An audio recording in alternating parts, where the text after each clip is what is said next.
তুর্যের মেজাজ খুব খারাপ হচ্ছে। বিকেল পেরিয়ে গেল অথচ রুম থেকে বের হচ্ছে না জিতনি। জিতনি একদম ওর বাবার মতো, ভাঙবে তবু মচকাবে না। ভেতরে ক্ষতবিক্ষত হয়ে গেলেও বাইরে থেকে বোঝার উপায় নেই। খাটের পাশে হতাশ ভঙ্গিতে বসে আছে তুর্য। দিগন্ত বসে বসে চিপস খাচ্ছে। তুর্য বলল, মামু, দরজা ভাঙার কোনো উপায় আছে তোর কাছে? দরজা ভাঙতে হবে কেন? গাছ বেয়েই তো বারান্দায় উঠতে পারো। তুর্য কিছুক্ষণ ভেবে বিস্ময় সুরে বলল, আমি তো গাধা কেন রে? সারা বিকেল সামনে বুদ্ধিটা মাথায় আসলো না। নিজের কাছেই নিজেকে খুব বোকা মনে হচ্ছে তুর্যের। এত ভুলো মন হলে চলে? তুর্য আর এক মুহূর্ত দেরি না করে গাছ বেয়ে বারান্দায় উঠে আস্তে করে সিডনির পেছনে দাঁড়ালো। সিডনি বই পড়ায় এতই মগ্ন যে তুর্যের উপস্থিতি টেরই পেল না। তুর্য পেছন দিকে সিডনিকে জড়িয়ে ধরলো। সিডনি আচমকা ভয় পেয়ে চেঁচিয়ে উঠল। চেঁচাচ্ছ কেন?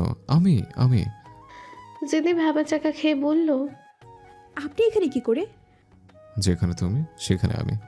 জড়িয়ে ধরা আমার একদম পছন্দ না, ছাড়ুন আমায়। তোমার পছন্দ অপছন্দ ভাবতে গেলে তো আমার মরতে হবে, কারণ আমায় তো তুমি পছন্দ না। তুর্য সিডনিকে আরো শক্ত করে জড়িয়ে ধরে ঠোঁটে চুমু খেয়ে বলল, সারা বিকেল লুকিয়েছিলে কেন? এই প্রথম তুর্যের স্পর্শে জিতনির শরীর জুড়ে অদ্ভুত রকমের শিহরণ বয়ে যাচ্ছে। কেন এমন হচ্ছে জিতনির বুঝতে পারছে না। তুর্যের কাছ থেকে নিজেকে ছাড়ানোর তেমন চেষ্টা করছে না জিতনি। তুর্যের ছোঁয়ার নিঃশ্বাস ভারী হয়ে যাচ্ছে। তুর্য খেয়াল করে দেখলো জিতনি চোখ বন্ধ করে আছে। তুর্য জিতনির ঠোঁটে আবারও চুমু খায়। জিতনি সর্বাঙ্গ কেঁপে ওঠে। তুর্য উপভোগ করছে বিষয়টা। জিতনির কেন যেন মনে হচ্ছে ও ঘোরের মধ্যে আছে। অনেকক্ষণ পর জিতনির হুঁশ হয়। তুর্যের কাছ থেকে নিজেকে ছাড়ানোর চেষ্টা করে। তুর্য হেসে বলে, হুম, ছাড়বো না, আর একটু থাকো প্লিজ। জিতনি কেন জানি লজ্জা পাচ্ছে, নিজের ওপর রাগ হচ্ছে। তুর্য এইভাবে জড়িয়ে ধরে আছে এতক্ষণ ধরে, অথচ ও কিচ্ছু বলছে না। জিতনি কিছুটা রাগান্বিত কণ্ঠে বলল, ছাড়ুন, নয়তো ভালো হবে না। জোর করে রাগ দেখাচ্ছ? লজ্জা পেতে হবে না। তুর্যের হাসি জিতনিকে আরও অস্বস্তিতে ফেলে দেয়। কি করবে বুঝতেই পারছে না। তুর্য জিতনিকে ছেড়ে বলে, সন্ধ্যা হয়ে গেছে, রুমে চলো। জিতনি কেমন যেন জড়সড় হয়ে দাঁড়িয়ে আছে। জিতনির কাছ থেকে কোনো উত্তর না পেয়ে তুর্য আবারও বলল, আরে এত লজ্জা পর কি আছে? স্বামী স্ত্রী তো আমরা। জিতনি কেঁদে দিল। গাল বেয়ে জল পড়ছে। জিতনির কান্না দেখে তুর্য হাবলার মতো তাকিয়ে আছে। মেয়েদের মন বোঝা এত কঠিন কেন রে বাপ? তুর্য জিতনির চোখে জল মুছিয়ে দিয়ে বলে, জিতনি, কি হয়েছে? আরে কাঁদছো কেন? অতিরিক্ত লজ্জা পেলেই এভাবে কেঁদে দেওয়া জিতনির অভ্যাস। কিন্তু তুর্য ঠিক বুঝতে পারছে না জিতনি কেন কাঁদছে। তুর্য জিতনির মাথায় হাত বুলিয়ে দিয়ে বলল, বউ ভালো, কেঁদো না। বাসায় সবার কথা অনেক মনে পড়ছে, তাই না? আর আমি তো তোমার বাসায় নিয়ে যেতে চাই, এই জন্য তো বলি তাড়াতাড়ি ভালোবাসো আমায়। জিতনি আর এক মুহূর্ত ওখানে না দাঁড়িয়ে হনহনীয় ওয়াশরুমে চলে গেল। তুর্য জিতনির চলে যাওয়া দেখছে, মনে মনে হাসছে তুর্য। জিতনি যে ওকে ভালোবাসতে শুরু করেছে তা বুঝতে পারছে তুর্য। মনে মনে খুব আনন্দ হচ্ছে তুর্যের। ওয়াশরুমের আয়নার সামনে দাঁড়িয়ে নিজের চেহারার দিকে এক দৃষ্টিতে তাকিয়ে আছে জিতনি। নিজের উপর রাগ হচ্ছে। তুর্যের প্রতি এত দুর্বল হবে কেন সে? এমনটা কখনো চায়নি জিতনি। আয়নার সামনে দাঁড়িয়ে নিজেকে শুধরাচ্ছে জিতনি। নিজের মনকে শক্ত করছে, যেন শপথ গ্রহণ করছে কিছুতেই তুর্যের প্রতি দুর্বল হওয়া চলবে না। সন্ধ্যা পেরিয়ে রাত হয়ে গেল। তুর্যের মনটা আজ বেশ ফুরফুরে। দিগন্ত বলল, বেশ খুশি খুশি লাগছে। কারণ কি মামু? এত কারণ খুঁজতে হবে না তোকে। যখন ঠেকা পড়ো আমার কাছে আসো উদ্ধার হতে, এখন বাপ দেখানো হচ্ছে। আরে বাপ, কি ভাব দেখালাম? দিগন্ত খাট থেকে নেমে কোমরে হাত রেখে দাঁড়িয়ে বলল, আজকে যদি তুমি জিদনি মামি রুমে না ঘুমাও তাহলে দেখো কি হয়। তোর মামার রুমে ঘুমোতে হবে কেন? বিয়ের পর তো জামাই বউ একসাথেই ঘুমায়, তুমি আমার সাথে ঘুমাবা কেন? এমনিতেই খাটটা ছোট, তোমার জন্য রাতে আমি খাটের নিচে পড়ে যাই। আমি তো খাটের এক কোনায় শুয়ে থাকি, তোর তো পুরো খাট লাগে। রাতে যা গড়াগড়ি করিস, নিচে তো পড়বি। সেটা আমার ব্যাপার, তুমি মামির সাথেই ঘুমাবে, তোমায় আর আমার সাথে নেব না। তোর মামি নেবে না তার খাটে, তোর নেবি এই খাটে, পাগল পেয়েছিস আমায়? যাও মামির সাথে বুঝো গিয়ে, শুধু শুধু আমার সাথে চেঁচাও কেন? দিগন্ত রাতে 2-3 বার খাট থেকে নিচে পড়ে যায়। ফ্লোরে পড়ে বেচারার অবস্থা ব্যাঙের মতো হয়ে যায়। একটা খাট পুরোই ওর লাগে। ঘুমের চোখে তুর্যকে কত যে লাথি ঘুষি মেরেছে হিসেব নেই। তুই যে ঘাট থেকে পড়ে যাস এ কথা সিজে জানলে তোকে কখনো লাভ লেটার দিত না। মুহূর্তেই দিগন্তের মুখটা ফ্যাকাশে হয়ে যায়। অবশ্য এটা বলা ছেড়ে দিগন্তকে খাপানোর কোনো উপায় নেই। দিগন্ত চোখ লাল করে তুর্যের দিকে তাকিয়ে আছে। এ যেন ঝড়ের পূর্বাভাস। তুর্য ভয় ভয় কণ্ঠে বলল, আরে মামু, শুধু সিজা কেন? এই খবর জানলে কোনো মেয়ে তোকে বিয়ে করবে না। শেষে বিয়ের পরও আমার মতো বোঝার ঘুমাতে হবে। দিগন্ত রাগ হজম করে বলল, নিজে যেরকম অন্যকেও তো সে সেরকমই মনে করবা। তুর্য আস্তে আস্তে সিডনির রুমের সামনে গেল। রুমের বাহির থেকে লক করে রেখেছিল তুর্য। সিডনি আবারও ভেতর থেকে লক করে রেখেছে। তুর্যের মেজাজ খারাপ হচ্ছে। এই মেয়ে কেন যে এত বেশি বোঝে? তুর্য জানালার ফাঁক দিয়ে দেখলো সিডনি ঘুমাচ্ছে। এত তাড়াতাড়ি ঘুমিয়ে গেল! ইস, ওর ঘুমন্ত মুখটা কি নিষ্পাপ দেখতে! কেমন জড়সড় হয়ে ঘুমিয়ে আছে, মুখে চুল লেপটে আছে। তুর্য জানালার ফাঁক দিয়ে এক ধ্যানে সিডনির দিকে তাকিয়ে আছে। রুমে ঢোকার কথা ভুলেই গেছে। অনেকক্ষণ পর তুর্যের মাথায় আসলো রুমের ভেতরের ছিটকানি খুলবে কিভাবে। সিডনিকে অনেকবার ডাকলো, কিন্তু সাড়া নেই। সিডনি সজাগ থাকলেও যে সাড়া দেবে না তা তুর্য জানে। তুর্য ডাইনিং রুম থেকে এক গ্লাস পানি এনে জানালার ফাঁক দিয়ে সিডনির মুখ মারল। সিডনি হকচকিয়ে উঠে বসলো। এমনভাবে চেঁচাচ্ছে মনে হচ্ছে ওর মুখে অ্যাসিড মেরেছে কেউ। আরে এই চেঁচানোর কি আছে? পানি দিয়েছে, পানি, অ্যাসিড না। হঠাৎ করে ঘুম ভাঙলে যা হয় আর কি, তখন কোনো বিষয় মাথায় কাজ করে না। জিদনি অনেকক্ষণ বসে থেকে ঘুম ঘুম চোখেই বলল, আমার কাছে ঘুম ভাঙালেন কেন? জানালার ফাঁক দিয়ে পানি মেরেছেন কেন? তুমি দরজা খোলো, ভিতর থেকে ছিটকানি লাগিয়েছো কেন? আমার কি পার্সোনালিটি নেই? বাহির থেকে লক করে রাখবেন, আর যখন ইচ্ছে হুটহাট করে রুমে ঢুকে পড়বেন। জিদনির কর্কশ ভাষায় বলা কথাগুলো কেন জানি খারাপ লাগলো তুর্যের। আগে জিদনি যতই খারাপ বিহেভ করতো কষ্ট হতো না, কিন্তু ইদানিং হয়। কারণ তুর্য হয়তো এখন জিদনির কাছ থেকে এরকম আচরণ আশা করে না। তুর্যের খানিকটা চাপা অভিমান হলো। জিদনি ঘাট থেকে নেমে জানালা বন্ধ করতে আসলেই তুর্য জানালার ফাঁক দিয়ে জিদনির হাত চেপে ধরে। খুব সাহস বেড়েছে তোর, সাহস তো কম না। আমি জানলার কাছে দাঁড়িয়ে আছি বলে তুই জানলা বন্ধ করতে এসছিস? কিছু বলে না বলে একদম মাথাও ডেকেছিস। তুর্যর রাগ দেখে জিদনি কিছুটা দমে গেল। তুর্য খুব জোরে জিদনির হাত চেপে ধরে রেখেছে। হাত ছাড়ুন, লাগছে তো।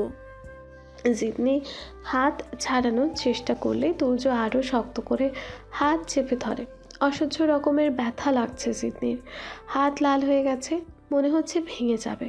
তুর্যের এরকম রূপ দেখার জন্য মোটেও প্রস্তুত ছিল না জিদনি। তুর্য চেঁচিয়ে বলল, তাড়াতাড়ি দরজা খোল, নয়তো হাত ভেঙে ফেলবো।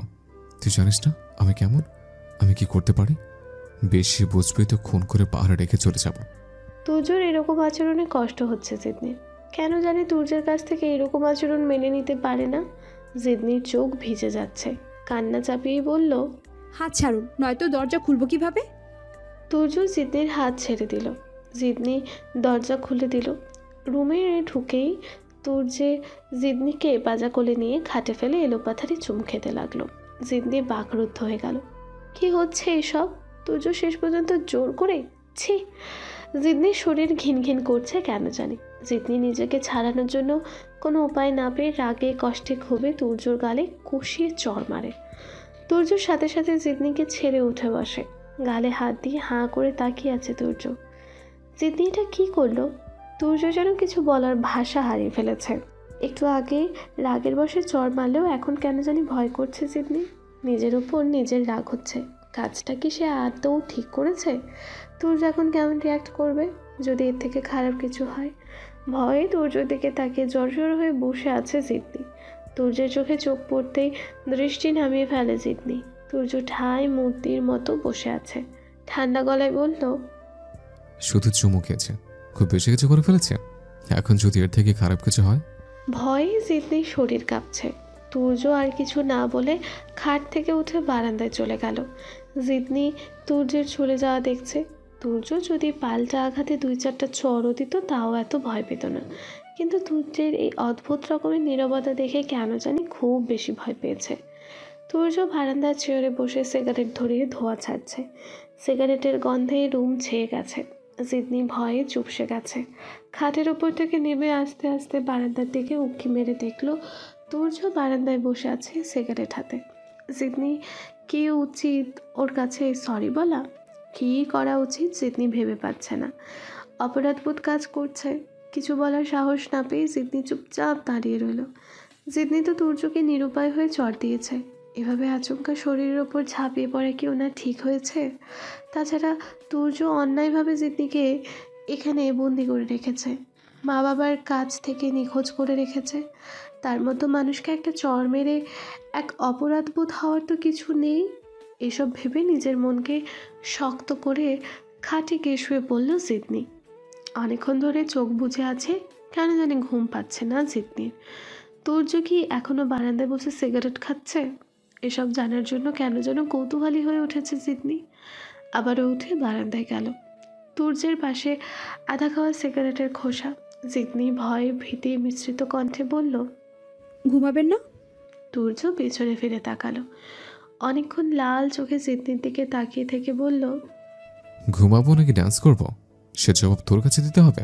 কালকে তুই এই বাড়ি থেকে যেতে ইচ্ছা সেথায় চলে যাবে। জিদনি এসবে কান্না দিয়ে আবারও বলল, সরি। তুর্য এবার চেয়ার থেকে উঠে দাঁড়িয়ে বলল, রাখ তোর সরি, 1 সেকেন্ডের ভিতর এখান থেকে যা।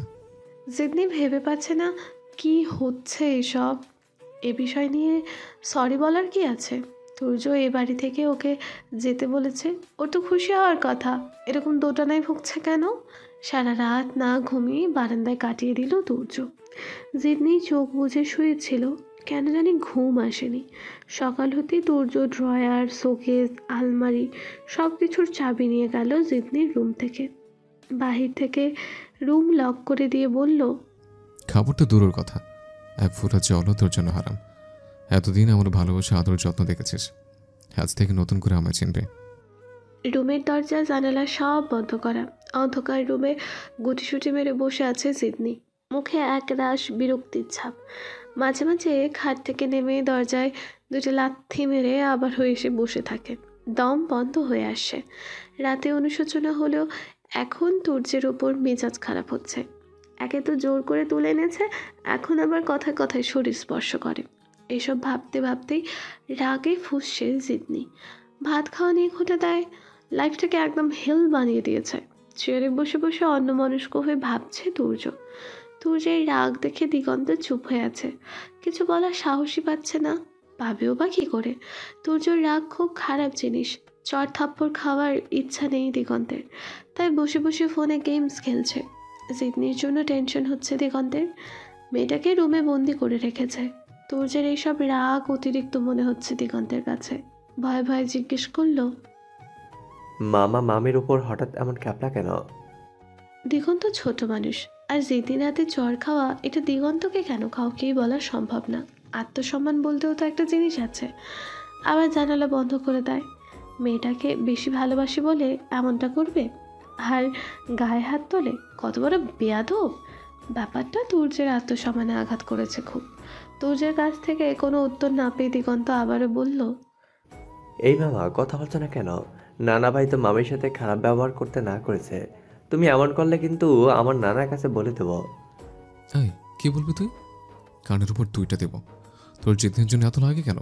বকবক বন্ধ কর, মেজাজ খারাপ করিস না আর। দিগন্ত খানিকক্ষণ কি যেন ভেবে মুখ টিপে হাসছে। দিগন্তের এমন কারণ ছাড়া হাসি তুর্যের মেজাজটা আরো খারাপ করে দিল। চোখে মুখে বিরক্তি নিয়ে জিজ্ঞেস করলো, তোর হয়েছে রে কি? হাসছিস কেন অযথা? দিগন্ত এবার উচ্চ শব্দে হেসে দিল। রাতে খাট থেকে পড়ে যাও বলে মামি ঘুমাতে নেয়নি, তাই মন খারাপ করছো? কথাটা বলে দিগন্ত হাসতে হাসতে গড়াগড়ি খাচ্ছে। তুর্য না হেসে পারল না। এই দিগন্তের সামনে তুর্য বেশিক্ষণ রাগ দেখিয়ে থাকতে পারে না। যা করেই হোক হাসাবেই ওকে। একটু হেসে তুর্য আবারও গম্ভীর হয়ে বলল, নিজে যেমন খাট থেকে পড়ে যাস, অন্যকে তো সেরকমই ভাববি। তা না হলে মামির উপর এত রেগে আছো কেন? দিগন্ত, তুই ছোট মানুষ, এত সব বুঝবি না বাবা। আর আজকে রান্না হবে না। তোর ক্ষুধা লাগলে ফলমূল খেয়ে নিস। দিগন্ত চিন্তায় পড়ে গেল। হঠাৎ কি এমন হলো? বলল, মামিও ফলমূল খাবে? না, ওর খাওয়া বন্ধ।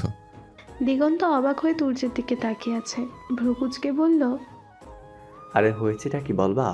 মামি কি করেছে? তুমি কিন্তু খুব বেশি বেশি বাড়াবাড়ি করছো। আবার করলে মামির মন পেতে হবে না। দিগন্তের কথা শুনে তেলে বেগুনে জ্বলে ওঠে তুর্য। বলল, মামির জন্য খুব লাগে। যা, তোর মামির কাছে যা। ভালোবাসার গোষ্ঠী গেলে এই ভালোবাসা আমার জীবনটাকে হেল বানিয়ে দিল। সবকিছু ছেড়ে একজনের পিছনে পড়ে আছে, তাও। এই পর্যন্ত বলে মনে মনে বিড়বিড় করে কি যেন বলছে তুর্য। দিগন্ত ঠিক বুঝতে না পেরে বলল, তাও কি? তাও তোর বাপের মাথা। চুপ থাকতে বলছে না তোকে? এত সহজে তুমি যাওয়ার পাত্র দিগন্ত না। কিছুক্ষণ পর আবারও বলল, আমি ফল টল খেয়ে থাকতে পারবো না কিন্তু। তাহলে যা, রান্না করে খা। আমি রান্না করতে পারি নাকি? খেতে পারিস? খেতে তো সবাই পারে, রান্না করতে কি সবাই পারে? আমায় কি তোর রাধুনি মনে হয়? না, রাঁধুনি শব্দটা তো মেয়ে মেয়ে লাগে। তুর্য চোখ মুখ বুজে বলল, বাপ, এবার চুপ থাক। তুমি মামির সাথে এমন বিহেভ করলা কেন? জানো তো মামির কি রাগ। আর আমরা ওটাকে অন্যায়ভাবে তুলে নিছি। আমাদের সাথে তো খারাপ বিহেভ করবে। এটা নিয়ে আমাদের মন খারাপ করলেনি চলবে? মামি যদি এখন বদ্ধ রুমে সুইসাইড করে, না খেয়ে যদি অসুস্থ হয়ে যায়? দিগন্তকে কিছু বলতে গিয়েও থেমে যায় তুর্য। দিগন্ত তো ন্যায়সঙ্গত কথাই বলেছে, তবুও যেদিনই চর মারবে এই ব্যাপারটা মানতে পারছে না তুর্য। বলল, এখন সকাল 11টা বাজে। কালকে সকাল পর্যন্ত স্বাস্থ্য অব্যাহত থাকবে। মামা তুমি কি পাগল হয়েছ? এতক্ষণ না খেয়ে থাকা যায় নাকি? রাতে খেয়েছি আর এখন পর্যন্ত খাইনি। তুমি বলছো কালকে সকালে খাওয়ার কথা। আমি একদম শেষ হয়ে যাব। তুর্য নড়ে চড়ে বসে বলল, তো কি আমি না খেয়ে থাকতে বলেছি নাকি? রান্না ঠিকই হবে, কিন্তু তোর মামিকে খেতে দিব না। মামি করেছেটা কি? রাতে ঘুম হয়নি, মাথা ব্যথা করে। এখন ঘুমাবো, আমি ডিস্টার্ব করবি না। ঘুম থেকে উঠে রান্না করব। দিগন্ত মাথা ঝেঁকে বলল, ও কাহিনী তাহলে ওটাই? কিসের কাহিনী? ওই যে রাতে ঘুম হয়নি। এতে আবার কাহিনীর কি আছে? কাহিনী হলো খাট থেকে পড়ে গেছে বলে মামি ঘুমাতে নেয়নি, আর রাতে ঘুম হয়নি। কথাটা বলেই আবার উচ্চস্বরে হাসছে দিগন্ত। তুর্য রাগ চেপে দিগন্তের দিকে এক নজর তাকিয়ে ওয়াশরুমে গিয়ে ফ্রেশ হয়ে শুয়ে পড়ল। শরীর খুব ক্লান্ত তুর্যের। বিছানায় গা এলিয়ে দিতে ঘুমিয়ে গেল। একা একা রুমে বোর হচ্ছে দিগন্ত। জিদ্নির সাথে আড্ডা দিতে ইচ্ছে হচ্ছে। যেহেতু তুর্য এখন ঘুমাচ্ছে, আড্ডা দেওয়া কোনো প্রবলেমই না। দিগন্ত রুমের চাবি খুঁজছে। কোথায় রেখেছে চাবি? ড্রয়ার তন্ন তন্ন করে খুঁজলো, কিন্তু চাবি পাচ্ছে না। দিগন্তের ইচ্ছা করছে তুর্যের মাথার ওপর ঘুষি মারতে। অনেকক্ষণ খোঁজার পর খাটের বিছানার নিচে চাবির সন্ধান মিলল। চাবি পেয়ে খুশি মনে দিগন্ত রুমের সামনে গিয়ে আস্তে আস্তে দরজা খুলল। মনে মনে ভয় হচ্ছে, মামি যদি দরজার ভেতর থেকে লক করে দেয়। কালকে সন্ধ্যায় ওই ঘটনার পর আর দরজা ভেতর থেকে লক করেনি জিতনি। দরজা খোলার আওয়াজ পেয়ে হকচকিয়ে উঠে বসলো জিতনি। দিগন্ত মুখে আঙুল চেপে বলল, ইস চুপ, চেঁচিও না, মামা সজাগ হয়ে যাবে। জিতনি বুঝতে পারলো দিগন্ত তুর্যের চোখ ফাঁকি দিয়ে এই রুমে এসেছে। দিগন্ত দরজা ভেতর থেকে লক করে খাটে গিয়ে জিতনির পাশে বসলো। জিতনি সতর্ক কণ্ঠে জিজ্ঞেস করলো, তোমার মামা কোথায়? ঘুমাচ্ছে। মামা ঘুম থেকে উঠলে বলো না, কিন্তু আমি এই রুমে এসেছি। জিতনি মাথা ঝেঁকে বলল, হ্যাঁ ঠিক আছে। আমি একা একা রুমে বোর হচ্ছিলাম, ভাবছি তুমিও বোধহয় বোর হচ্ছ, তাই আড্ডা দিতে আসলাম। আর মামা নাকি আজ রান্না করবে না, না খেয়ে থাকতে হবে। আচ্ছা, মামার সাথে তোমার হয়েছেটা কি? কিচ্ছু হয়নি। পেটে ক্ষুধা লেগেছে তোমার? আমি সকাল থেকে আপেল খেয়ে আছি। ক্ষুধা লেগেছে খুব। দাঁড়াও, আমি আপেল নিয়ে আসছি তোমার জন্য। দিগন্ত তুর্যের রুমে চলে গেল। পালানোর জন্য এটাই উত্তম সুযোগ। জিতনি আর কিছু না ভেবেই রুম থেকে বেরিয়ে পড়ল। দিগন্ত রুমে এসে দেখে জিতনি নেই। খানিকটা চমকে যায় দিগন্ত। বারান্দায়, ওয়াশরুমে, পুরো বাড়ি তন্ন তন্ন করে খুঁজলো। রীতিমতো ঘামতে শুরু করে দিগন্ত। মামি কি পালিয়ে গেছে? মামা তাহলে তো দিগন্তকে আস্ত রাখবে না। ভয়ে হাত পা কাঁপতে শুরু করে দিগন্তের। মামি মামি বলে ডাকছে, তাও কোনো সাড়া নেই। মামিকে এতই সেলফিশ, এভাবে পালিয়ে যাবে? তুর্য ঘুমাচ্ছে। তুর্যকে এসব বলার সাহস পাচ্ছে না দিগন্ত। 1 ঘন্টা হয়ে গেল, জিদনিকে খুঁজে পাওয়া গেল না। দিগন্ত তুর্যের কাছে কিছু না বলে বাড়ির আশেপাশেও জিদনিকে হন্য হয়ে খুঁজেছে। এখন তুর্যের কাছে বলা ছাড়া উপায় নেই। বললে কেমন রিয়াক্ট করবে তুর্য, ভাবতেই ভয়ে কেঁপে উঠছে দিগন্ত। চোখ থেকে পানি পড়ছে দিগন্তের। আস্তে আস্তে রুমে গিয়ে তুর্যের পাশে বসে ফুপিয়ে ফুপিয়ে কাঁদতে লাগলো। ভয় আর কান্নাচরিত কণ্ঠে ডাকতে লাগলো তুর্যকে। তুর্যের ঘুম ভাঙছেই না। দিগন্তের কান্নার শব্দ ক্রমশ বেড়ে চলেছে। তুর্যর ঘুম ভেঙে যায় দিগন্তের ডাকে। তুর্য কিছু বুঝতে না পেরে দিগন্তের দিকে হাঁ করে তাকিয়ে রইল। হঠাৎ ঘুম ভাঙার ফলে কিছুই বুঝতে পারছে না। চোখ কচলাতে কচলাতে তুর্য বলল, আর হয়েছে কি, কাঁদছিস কেন? দিগন্তের হাত পা কাঁপছে। কিছুতেই বলার সাহস পাচ্ছে না, কেঁদেই চলেছে, মুখে কিছু বলছে না। তুর্য আবারও বলল, কি হয়েছে? পেটে ক্ষুধা লেগেছে তোর? আচ্ছা, আমি এখন রাখবো, তবু কান্না বন্ধ কর। দিগন্তের কান্না আরও বেড়ে চলেছে। দিগন্তের এমন কারণ ছাড়া কান্নায় বিরক্ত হচ্ছে তুর্য। আবারও বিষয়টা তুর্যকে ভাবাচ্ছেও। এরকম অযথা কান্না করার মতো ছেলে তো দিগন্ত না, এজন্যই কাঁদুক, অন্তত কারণটা তো বলবে। তুর্য এবার ধমক দিয়ে বলল, কি হয়েছে বলতে বলছি না? মামিকে পাচ্ছি না। মুহূর্তেই চোখে মুখ কুঁচকে ফেলে উদ্গ্রীব হয়ে তুর্য বলল, কি কি কি কি বললি? দিগন্ত কান্না ভেজা কণ্ঠে বলল, মামি রুমে নেই, অনেক খুঁজেছি, কোথাও পাচ্ছি না মামিকে। রুমের দরজা তো লক করা ছিল, ইভেন বাড়ির মেইন দরজাও লক করা ছিল, আর চাবি ছিল তুর্যের কাছে। তাহলে জিদনিকে পাওয়া যাচ্ছে না মানে কি? এত সব জিজ্ঞেস করার সময় নেই এখন তুর্যের। তুর্য পাগলের মতো ছুটে জিদনির রুমের কাছে গেল। রুমের দরজা খোলা, পুরো বাড়িতে কোথাও নেই জিদনি। তুর্য হাঁপিয়ে গেল, চেঁচিয়ে বলল, এই কাঁদবি না তুই, চুপ কর একদম, সবটা খুলে বল, কখন থেকে জিদনিকে দেখছিস না? দিগন্ত কাঁদতে কাঁদতে বলল, তুমি যখন ঘুমাচ্ছিলে আমি তখন বিছানার নিচ থেকে চাবি নিয়ে মামির রুমে যাই। মামি বলছিল ওনার নাকি ক্ষুধা লেগেছে। আমি তোমার রুমে আসি আপেল নিতে। তোমার রুমে বসে বসে আপেল কাটছি। অনেকক্ষণ পর মামির রুমে গিয়ে দেখি মামি নেই, আর রুমের চাবির সাথে মেইন দরজার চাবিও ছিল। মামিকে খুঁজতে গিয়ে দেখি মেইন দরজা খোলা, দরজার পাশের চাবি পড়ে আছে। আমি পুরো বাড়ি খুঁজেছি, বাইরেও খুঁজেছি, কিন্তু কোথাও মামিকে পাইনি। দিগন্তের কথা শুনে হা করে তাকিয়ে রইল তুর্য। এখন কি করা উচিত? দিগন্তকে কিছু বললেই তো জিদনিকে পাওয়া যাবে না, আর দিগন্ত এমন করবে তুর্য ভাবতেই পারেনি। তুর্য হতাশ হয়ে বলল, কতক্ষণ আগে পালিয়েছে জিদনি? মানে এই ঘটনা কতক্ষণ আগে? 1.5 ঘন্টা হবে। দিগন্তের কথা শুনে অবাক হয়ে তাকিয়ে রইল তুর্য। অস্ফুট স্বরে বিস্মিত হয়ে বলল, 3 ঘন্টা? দিগন্ত মাথা নেড়ে বলল। হ্যাঁ। তুর্য দিগন্তের গালে কষিয়ে একটা চড় মেরে ক্ষুব্ধ হয়ে বলল, করেছিসটা কি তুই? সব প্ল্যান চেষ্টা সব শেষ করে দিলে। জিদনিকে কোথায় পাবো আমি? আর যেতেই পাই ওকে, ওর অবস্থা খারাপ করে ছাড়বো। পালিয়ে যাওয়া তাই না? দরকার হলে ওর বাসায় গিয়ে ওকে খুন করে ছেড়ে যাবো। তুর্যের কথায় মনে হচ্ছে দিগন্তের থেকে জিদনির ওপর ওর রাগ বেশি। যতই রাগ দেখাক, ভেতরে ভেতরে ভয়ে শেষ হয়ে যাচ্ছে তুর্য। জিদনিকে হারানোর ভয়, এতদিনের চেষ্টা বৃথা হওয়ার হতাশা, সব মিলিয়ে পাগলের মতো করতে লাগলো তুর্য। জিদনিকে খুঁজতে খুঁজতে অনেক দূরে এসে পড়ল তুর্য। সাথে আছে দিগন্ত। দিগন্ত ভয়ে কোনো কথা বলছে না, শুধু তুর্যের পিছু পিছু হাঁটছে। পাহাড়ি ঘেরা জায়গাটা, এভাবে হাঁটা চলা রিস্ক। এখান থেকে লোকালয় বেশ দূরে। জিদনি যেতে পারে কোথায়? ইভেন জিদনি এই জায়গার নামও জানে না, ওর কাছে তো ভাড়ার টাকাও নেই। কিছু না ভেবে এভাবে পালিয়ে গেল। তুর্য হতাশ হয়ে একটা গাছের গোড়ায় বসলো। দিগন্ত জড়সড় হয়ে তুর্যের পাশে বসলো, বলল, তুই যখন রুমে গিয়ে দেখলে জিদনি নেই, তুই সাথে সাথে আমার কাছে বললি না কেন? দিগন্ত আবারও কেঁদে দিল, বলল। ভয়ে বলিনি তোমার কাছে। তুর্য একটা ক্ষীণ নিঃশ্বাস ফেলে বলল, আব্বার কাছে আমি কি বলবো বল? আর জিদনি মেয়েটা এত বেইমান, এইভাবে পালিয়ে যেতে পারলো? কত কি করলাম ওর জন্য। আচ্ছা তুই বল, ওর হাজব্যান্ড কি আমার থেকে ভালো হতো, নাকি আমার থেকে বেশি ভালোবাসতো? মনের ভেতর জমানো চাপা কষ্ট থেকে কথাগুলো বলছে তুর্য। আবারও জিদনিকে খুঁজতে শুরু করলো।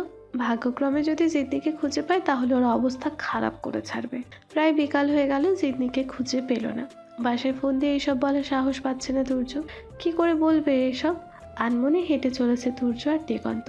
হাঁটতে হাঁটতে পা ব্যথা হয়ে গেছে দিগন্তের, কিন্তু ভয়েই কিছু তুর্যকে বলতে পারছে না। ক্ষুধাও পেয়েছে বেশ। তুর্য থেমে বলল, আমার বাসায় চল, আর খুঁজে লাভ নেই। হাঁটতে হাঁটতে অনেক দূর এসে পড়েছে তুর্য। এখন আবারও বাসায় ব্যাক করা। সন্ধ্যা হয়ে যাবে। বাসার কাছে আস্তে আস্তে সন্ধ্যা হয়ে গেল। বাসার গেটের কাছে এসে তুর্যের চোখ ছানা বড়া হয়ে গেল। জিদ নিয়ে দাঁড়ানো।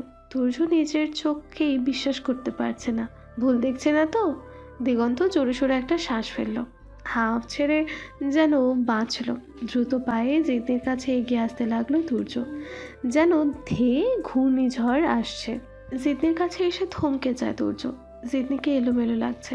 কাপড় কোনো রকম গায়ে জড়ানো, ব্লাউজ পিঠের কাছ থেকে ছেঁড়া, চুল এলোমেলো, গায়ে কাদামাটি মাখানো। তুর্য কাছে আসতে কাঁদতে কাঁদতে জিদনি কোনো রকম ভাবে বলল, পাহাড়িরা আমায় জোর করে বেঁধে ধর্ষণ করেছে, খুব কষ্ট করে প্রাণ নিয়ে পালিয়ে এসেছি।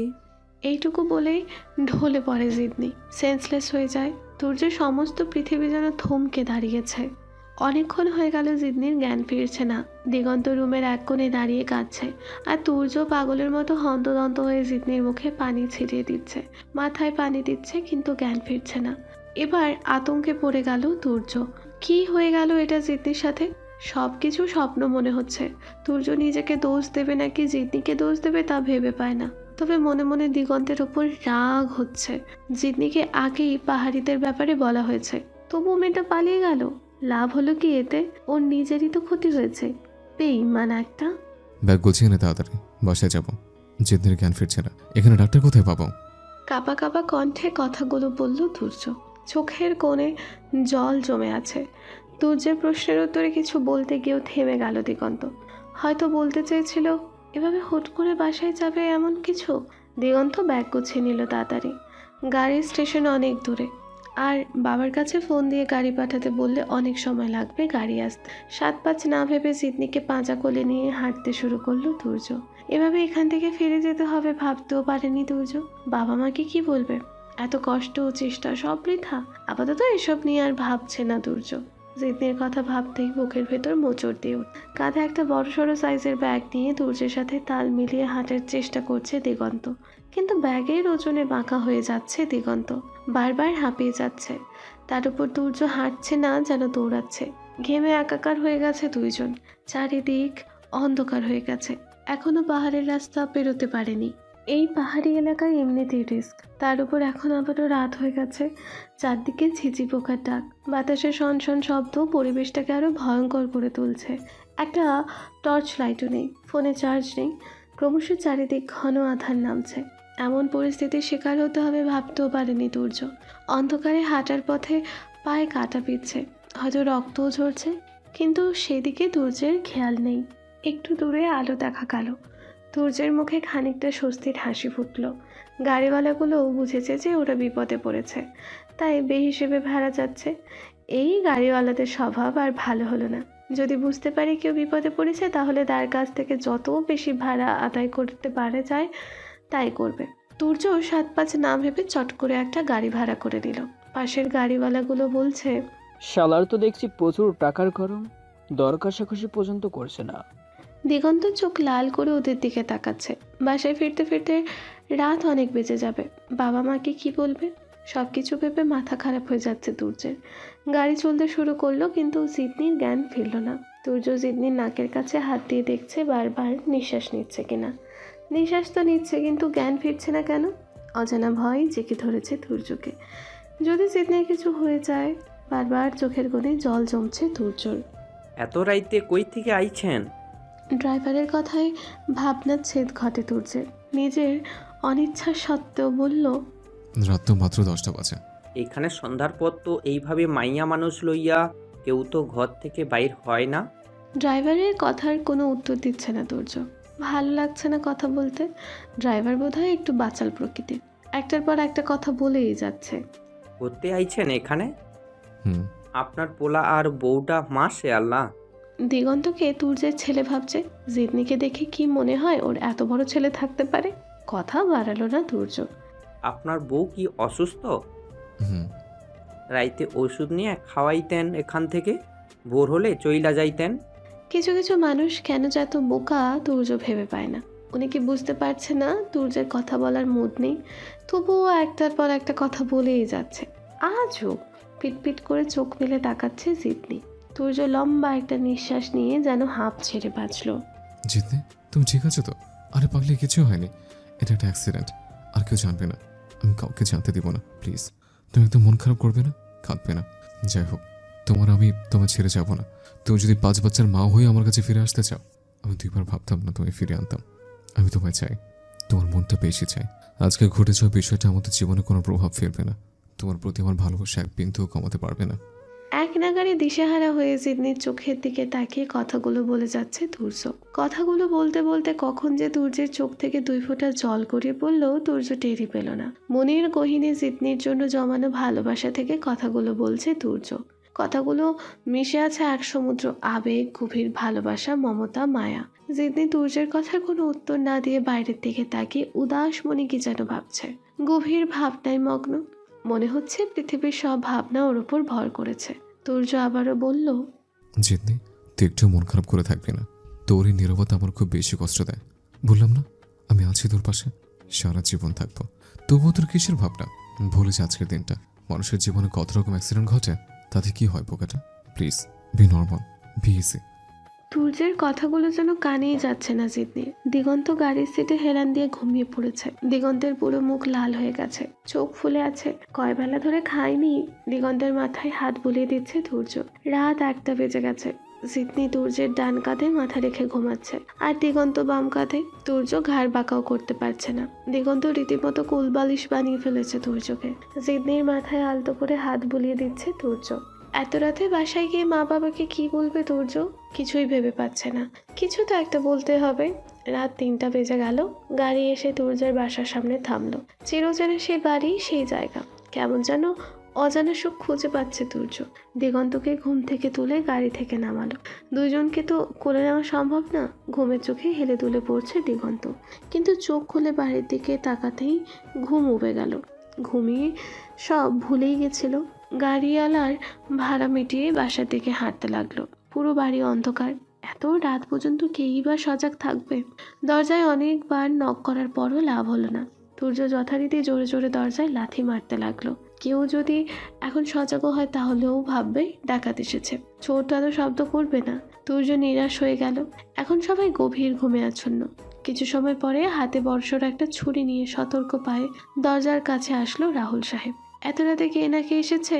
শত্রুর অভাব আছে নাকি? রাহুল সাহেবের পেছনে শম্পা বেগম জড়সড় হয়ে দাঁড়িয়ে আছে। এত রাতে তো কারো আসার কথা না। কে আসবে এত রাতে? পা টিপে টিপে দরজার সামনে এসে লুকিং গ্লাস দিয়ে বাইরে তাকিয়ে দেখলো তুর্য দাঁড়ানো। রীতিমতো হকচকিয়ে যায় রাহুল সাহেব। এ কি করে সম্ভব? ভূত না তো? রাহুল সাহেবের মুখের ভাব দেখে ভয় মিশ্রিত কণ্ঠে শম্পা বেগম ফিসফিসিয়ে বলল, কে কে? সূর্য, ও এত রাতে আসবে কোথা থেকে? ভূত নয় তো? ও আসলে তো অন্তত একটা ফোন করতো। স্বপ্ন না তো এটা? রাহুল সাহেব নিজের গায়ে চিমটি কেটে বললেন, না, স্বপ্ন হলে তো ব্যথা পেতাম না। আচ্ছা শম্পা, আমি যা দেখছি তুমিও কি তাই দেখো, নাকি দুইজনেই স্বপ্ন দেখে? শম্পা বেগম ভালো করে তাকিয়ে দেখলো তুর্য, সিডনি, দিগন্ত 3জনই দাঁড়িয়ে আছে। 7-5 না ভেবে লাইট অন করে দরজা খুলে দেয়। শম্পা, শম্পা, কি করলোটা কি? যদি ভূত হয়, আরে দরজা বন্ধ করো। কালার্স বাংলার নাটকে দেখো না, একজন আরেকজনের রূপ ধারণ করে। রাহুল সাহেবের এই অসংলগ্ন কথাবার্তা শুনে ধমক দেয় শম্পা বেগম। দরজা খুলেই তুর্যকে জড়িয়ে ধরে কেঁদে দেয়। রাহুল সাহেব বুঝতে পারছেন এসব কি হচ্ছে। হা হা করে তাকিয়ে আছে। তোরা এত রাতে না জানিয়ে চলে আসলি, একটাবার ফোনও দিলি না। আসলে কি হয়েছে বলতো? রাহুল সাহেবকে আবারও ধমক দিয়ে শম্পা বেগম বলল, এগুলো পরে শুনলেও চলবে। দেখো না ওদের কত ক্লান্ত দেখাচ্ছে। মায়েরা এমনই হয়, সবকিছুর ঊর্ধ্বে সন্তান। একরাশ ক্লান্তি নিয়ে তুর্য বলল, আব্বা, সকালে বলবো। আসলে কি কারণে এইভাবে চলে আসছে? কি বলবে? সকালে বানিয়ে বানিয়ে একটা কিছু বলে দেবে না হয়। জিদনি জড়সড় হয়ে দাঁড়িয়ে আছে। তুর্যের মা গিয়ে জিদনিকে জড়িয়ে ধরলো। আদুরে গলায় বলল, ভালো আছিস তো মা? জানি আমাদের উপর তোর অনেক রাগ, সব ঠিক হয়ে যাবে। যা তোরা এখন ঘুমাতে যা, সকালে সব শুনবো। জিদনি কোনো উত্তর দিল না। দিগন্ত অলরেডি ঘুমিয়ে গেছে সোফায়। রাহুল সাহেব হিসেবে মেলাতে পারছে না। চিন্তিত গলায় আবারও বললেন, সব ঠিক আছে তো? কেন এসেছিস বাপ, বল না। বলতে আর কতক্ষণ লাগবে? বাকি রাত নয়তো আর ঘুম হবে না। উফ, তুমি চুপ করবা? আমার কোনো কথা বলার অধিকার নাই নাকি? তুমি জানো না আমার ওদের নিয়ে কত টেনশন? আব্বা, সকালে বলবো, অনেক কাহিনী। সারা রাতে বলে শেষ করতে পারবো না। আর তেমন কিছু হয়নি, আমরা ঠিক আছে। তুর্যের পেছনে পেছনে রুমে গেল জিতনি। পুরো রুমে জামা কাপড় ছড়ানো ছিটানো, সিগারেটের আধা খাওয়া খোসা কেমন যেন একটা গন্ধ ছাড়াচ্ছে। মনে কিছু করো না, আগে ব্যাচেলর ছিলাম, অবশ্য এখনো ব্যাচেলর, তাই রুমে আমার অগোছালো। তুর্যর পুরো রুমে রুম স্প্রে দিল, তাড়াহুড়ো করে বিছানাটা ঠিক করলো। জিতনির রুমের দিকে তাকিয়ে বলল, তোমার শরীর খারাপ লাগে? সকালে ডাক্তারের কাছে নিয়ে যাব, ভয় পেও না, আমি তো আছি। জিতনি দেয়ালের দিকে তাকিয়ে দেখলো জিতনির একটা ছবি বড় করে দেয়ালে বাঁধানো, স্কুল ড্রেস পরা, অনেক আগের ছবি। এর আগে জিতনি নিজেও ছবিটা দেখেনি। জিতনিকে ছবিটার দিকে তাকিয়ে থাকতে দেখে তুর্য বলল, এটা তোমার ক্লাস 7-এর ছবি। একদিন স্কুল গেটের সামনে বসে ঝালমুড়ি খাচ্ছিলে, আমি দোকানের পেছনে লুকিয়ে তোমায় দেখতেছিলাম, সুযোগ বুঝে একটা ছবি তুললাম। জিতনি কিছু না বলে বিছানায় জড়সড় হয়ে শুয়ে পড়ল। তুর্য জিতনিকে অভয় দিয়ে বলল, আরে তোমার টেনশন করতে না করছি না, কিসের তো টেনশন তোমার, আমি আছি তো। না, টেনশন করছি না। চোখ বুঝতেই ঘুমিয়ে গেল জিতনি। জার্নি করে ক্লান্তি হয়ে গেছে, রাতও বেশি বাকি নেই। তুর্য ঘুমিয়ে গেল। সকাল 11টায় ঘুম ভাঙে তুর্যের। পাশে ফিরে দেখে জিতনি নেই। কোথায় গেল জিতনি? তুর্য উঠে পুরো বাড়ি তন্ন তন্ন করে খুঁজলো, জিতনি নেই। পেছন থেকে শম্পা বেগম বলল, জিতনিকে নিয়ে খেতে আয়। মায়ের কাছে এগিয়ে এসে তুর্য বলল, মা, জিতনি? মানে জিতনি তো তোর রুমেই ছিল। ছিল তো, এখন কোথায়? পুরো বাড়িতেই জিতনি নেই। কোথায় গেল? রাহুল সাহেব বলল, তোরা ঘুমাচ্ছিস তাই তোদের ডাকতে যায়নি। জিতনি কি আবারও পালিয়ে গেল? তিহান, আব্বু কোথায়? তিহান পেছনে ফিরে তাকিয়ে দেখে জিতনি বিস্ময়ের সুরে বলে, জিতনিদি। জিতনি দৌড়ে গিয়ে তিহানকে জড়িয়ে ধরে। তিহান হাউমাউ করে কেঁদে বলে, আব্বু হসপিটালে। আমি জানি আব্বু হসপিটালে। কোন হসপিটালে? তাড়াতাড়ি চল। তিহান জিতনির ছোট ভাই, ক্লাস 9-এ পড়ে। জিতনিকে দেখে বিস্ময়ে ফেটে পড়ে। তিহান কিছু বলার ভাষা হারিয়ে ফেললো, কাঁপা কাঁপা কণ্ঠে বলল, এতদিন কই ছিলি দিদি? কোথা থেকে আসলি? কিভাবে আসলে? সেদিন কে তোকে তুলে নিয়ে গেছে? পার্লার থেকে আসার পথে কি হয়েছিল? আব্বুর অসুস্থতার খবর কিভাবে জানলি? সব বলবো ভাই, আব্বু বাঁচবে তো? তিহানের কান্না আরো বেড়ে গেল। বলল, জানি না, তোর বিয়েটা যদি ঠিকঠাক সেদিন হয়ে যেত তাহলে এমন হতো না। বরপক্ষ আব্বুর নামে মামলা দিয়েছে, আব্বুর কাছে থেকে জরিমানা চেয়েছে। আব্বু মামলা মানেনি, অন্যায়ভাবে জরিমানা দিতে রাজি হয়নি। আব্বুকে থানায় নিয়ে অনেক অপমান করে। বাসায় আব্বু অসুস্থ হয়ে যায়, ব্রেন স্ট্রোক করে। এত কিছু হয়ে গেল, জিতনি কিছু জানেও না। অথচ জিতনির 2 গাল বেয়ে পানি পড়তে থাকে। বলল, তুই একা বাসে কেন? আমি তো সারাদিন আব্বুর কাছে হসপিটালে থাকি, রাতে ঘুমাতে বাসায় আসি। তুর্যের ফ্যামিলির ওপর জিতনির এই মুহূর্তে খুব বেশি ঘৃণা হচ্ছে। আজ শুধু ওদের জন্য এই অবস্থা হয়েছে। তিহান বারবার জিজ্ঞেস করছে জিতনি কোথায় ছিল, কিভাবে আসলো, কি হয়েছিল। তিহানের কোনো কথার উত্তর দিচ্ছে না জিতনি, শুধু কেঁদেই চলেছে। তিহান আবারও বলল, দিদি, তোকে তুর্জয় তুলে নিয়ে গিয়েছিল? হুম।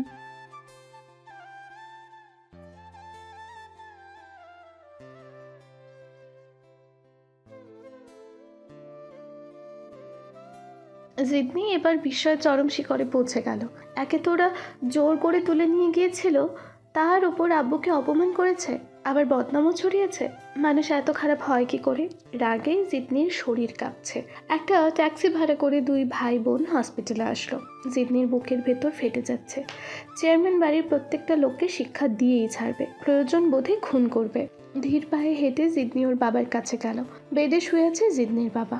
বাবার পাশে বসে দেয়ালের সাথে হেলান দিয়ে ঘুমাচ্ছে জিতনির মা। সারা রাত মা বোধহয় ঘুমায়নি। বাবার চেহারার দিকে তাকিয়ে জিতনির কান্না আরো বেড়ে গেল। কি অবস্থা হয়েছে মানুষটার? তিহান আঙুলের ইশারায় জিতনিকে চুপ থাকতে বলল। মায়ের ঘুম ভেঙে যাবে। মা নাকি সারা দিন রাত একটুও ঘুমায় না, খাবার মুখে নেয় না, সারা দিন রাত কাঁদে। মায়ের পুরো নাক মুখ ফুলে গেছে। জিতনির বুকের ভেতরটা ফেটে যাচ্ছে। ইচ্ছে করছে তুর্যকে খুন করতে। মানুষ 2টা শেষ হয়ে গেছে। না, তুর্যকে কিছুতেই ছাড়বে না জিতনি। এর শাস্তি ভোগ করতেই হবে। জিতনির মুখে কাপড় গুছে কাঁদতে লাগলো। কাঁদতে কাঁদতে হেঁচকি উঠে গেছে। এর ভেতরে রুমের নার্স আসলো। জিতনির বাবার ওষুধ খাওয়ার টাইম হয়েছে। লোকটা উঠে বসতে পর্যন্ত পারে না। জিতনি আস্তে করে গিয়ে ওর মায়ের পাশে বসলো। মাকে আলতো করে জড়িয়ে ধরে বলল, আম্মু। এই ডাকেই ঘুম ভেঙে যায় জিতনির মায়ের। ঘুম ভাঙবেও বা না কেন? এই যে কতদিনের কাঙ্ক্ষিত ডাক। চোখ খুলে রীতিমতো অবাক হয়ে তাকিয়ে রইল জিতনির মা। হয়তো বুঝতে পারছে না এটা স্বপ্ন নাকি সত্যি। জিতনির মা জিতনির দিকে এক দৃষ্টিতে তাকিয়ে আছে। জিদনি আবারও বলল, আম্মু আমি জিতনি। জিদনির মা বিস্ময়ের সুরে বলল, জিতনি? আম্মু আমি আসছি দেখো। জিদনির মা জিদনিকে জড়িয়ে ধরে হাউমাউ করে কেঁদে দেয়। বিস্ময়ে মানুষটা পাগল হয়ে গেছে, নিজের চোখকে বিশ্বাস করতে পারছে না। ওনার সামনে বসে এভাবে কাঁদেন কেন? রুম থেকে বের হয়ে কাঁদেন? পাগল নাকি আপনারা? নার্সের কথায় হুঁশ ফেরে জিদনির, কিন্তু জিদনির মায়ের সেদিকে কোনো খেয়াল নেই। কান্নার জন্য কথা বলতে পারছে না। কোনো মতে বলল, কোথায় ছিলি? কোথা থেকে আসলি? সব বলবো, তুমি কেঁদো না, আমি আসছি, ঠিক হয়ে যাবে। মায়ের কান্না এত সহজে থামার নয়। এদিকে নার্সের রাগারাগি। উপায় না পেয়ে জিদনি মাকে নিয়ে রুমের বাইরে বের হলো। মা একদম বাচ্চাদের মতো হয়ে গেছে, কোনো কথা বুঝতে চাচ্ছে না। জিদনি বুঝতে পারলো ওই মানুষগুলোকে সামলানোর জন্য হলেও তাকে শক্ত হতে হবে। জিদনির মা রাগে ক্ষোভে উচ্চস্বরে বলল, ওই তুর্য কুত্তার বাচ্চাই তোরে নিয়ে গিয়েছে তাই না? ওদের এবার ছাড়বো না, ওদের জন্য আমার সব শেষ। জিদনির মা তুর্যকে গালাগাল করতেই থাকলো। এখন যদি তুর্যকে কাছে পেত তাহলে হয়তো খুন করে ফেলতো। কান্না কিছুটা থামিয়ে দীর্ঘ নিঃশ্বাস ফেলে বলল, তোর বাবাকে ওরা একদম মেরেই ফেললো। নিজেকে সামনে জিদনি বলল, মা বাবার কিচ্ছু হবে না, ভালো ট্রিটমেন্ট করলে বাবা ঠিক হয়ে যাবে।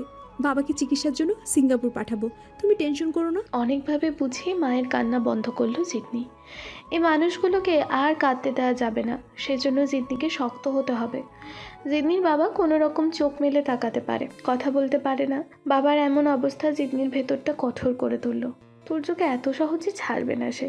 জিদনি অনেকবার আব্বু বলে ডাকলো। এই ডাক শোনার ক্ষমতা এখন আর জিদনির বাবার নেই। জিদনির বাড়ির কাছে লোক পাঠিয়ে খোঁজ নিল তুর্য, কিন্তু বাড়ির গেটে তালা দেওয়া। কোথায় জিতনি? ওর বাবার কাছে হসপিটালে। জিতনি কি ওর বাবার অসুস্থতার কথা জানে? আর ও বাড়ি থেকে পালিয়ে গেল কিভাবে? রাহুল সাহেবের প্রশ্নের উত্তরে তুর্য বলল, না, জিদ্দি তো জানে না ওর বাবার অসুস্থতার কথা। তুই কি দিগন্তকে বলেছিস? আর দিগন্ত জিতনিকে বলে দিয়েছে? এমনটা নয় তো? না আব্বা, আমি দিগন্তকেও বলিনি, জিতনিকেও বলিনি, কিছু বুঝতে পারছি না। রাহুল সাহেব এবার ডেকে গিয়ে বলল, তোর কিছুই বুঝতে হবে না, তুই ললিপপ খা। এত কিছু করলাম তাও তুই কি করলিয়ে যা। কিছু না বলে ওকে ওখান থেকে নিয়ে এসেছিস কেন সেটা আগে বল। রাহুল সাহেবের কথায় কি উত্তর দেবে তুর্য ভেবে পায় না। বলল, জিতনি অসুস্থ হয়ে পড়ছে, এখানেও ভালো ডাক্তারও নেই, তো ওকে নিয়ে এসছে। ও অনেক ঘন্টা সেন্সলেস হয়েছিল। রাহুল সাহেব উচ্চস্বরে ব্যঙ্গ করে বলল, ও অনেক ঘন্টা সেন্সলেস হয়েছিল তাই না? বউয়ের জন্য খুব দরদ। একবার আমায় বলতি, আমি ডাক্তার পাঠিয়ে দিতাম। আর অসুস্থ মানুষটা পালিয়ে যায় কিভাবে? ও সুস্থ না ছাই? সবই বিচ্ছুমের পালিয়ে যাওয়ার প্ল্যান ছিল। রাহুল সাহেবের কথাগুলো একদম ফেলে দেওয়ার মতো নয়। আসলেই তো জিদনি যদি অসুস্থ থাকতো তাহলে পালিয়ে গেল কেমনে? নাকি ধর্ষণের কথা মিথ্যা বলেছে? না, এটা মিথ্যা হয় কি করে? তুর্যের মাথায় কিছুই খেলছে না। কি হচ্ছে এসব? রাহুল সাহেব বলল, জিতনি এখন জেনে গেছে আমাদের কারণে ওর বাবার এই অবস্থা। ও আর এই বাড়িতে আসবে? রাহুল সাহেবের কথাগুলো ফেলে দেওয়ার মতো না। রাহুল সাহেব তাচ্ছিল্যের হাসি হেসে বলল, আমাদের বংশের যোগ্য না তুই, ফেল মারলি। রাহুল সাহেব আঁতকে উঠে বলল। তুর্য আর কিছু বলতে গিয়েও থেমে যায়। রাহুল সাহেব আবারও বলল, দিগন্তের জন্য কি হয়েছে বল। তুর্য খানিকটা রেগে বলল, কিছু হয়নি। তুই বুঝতে পারছিস এবার কি হবে? কি হবে না হবে এত ভেবে কি হবে? চুপ, একদম চুপ। এত ভেবে লাভ নেই। ওই মেয়ের জন্য মজনু হয়ে গিয়েছিলি কেন? রান্নাঘরে বসে বাপ ছেলে চিল্লাপাল্লা শুনে বেরিয়ে আসে শম্পা বেগম। পুরো বাসা মাথা তুলেছে। কিসের জন্য এত চেঁচামেচি তা তো আর শম্পা বেগমের অজানা নয়। এখন চেঁচামেচি করলে কি সব ঠিক হয়ে যাবে নাকি? কি ব্যাপার, চেঁচাচ্ছ কেন তোমরা? এখন তুর্যের ভালো তুর্য বুঝুক। আর আমি বলছি না ওই মেয়ে বাপের মতো সহজে লাইনে আসা না। আটকি আর কয়দিন? রাহুল সাহেব শম্পা বেগমকে ধমকিয়ে বলল, তোমার এই মুখ পোড়া কথার জন্যই আজ এই অবস্থা। কি কি আমার মুখ পোড়া? তুর্য শুন, তোর বাবা আমায় কি বলে? আগে আমার মুখ ছিল চাঁদের মতো, আর এখন পোড়া, তাই না? আচ্ছা আচ্ছা, কালই আমি চলে যাব। আমার পোড়া মুখ আর তোমায় দেখতে হবে না। ছেলের সাথে নিজেও একটা চাঁদের মতো নিয়ে বিয়ে করে নিও। এক নাগারে কথাগুলো বলেই কেঁদে দিল শম্পা বেগম। রাহুল সাহেব এই টেনশনের ভেতরও মিটমিটিয়ে হাসছে। তুর্য খাম্বার মতো দাঁড়িয়ে কাণ্ড দেখছে। শম্পা বেগম আর এই মুহূর্ত না দাঁড়িয়ে হনহনিয়ে চলে গেল। রাহুল সাহেব হাসতে হাসতে সোফায় বসে পড়ল। দেখ তোর মা একটু কথায় কি রেকটা করলো। আমার কাছ থেকে ধমক দিয়ে কথা বলাও নিতে পারে না, অথচ নিজে যা ইচ্ছা তাই বলে। মেয়ে মানুষগুলো এমনটাই হয়।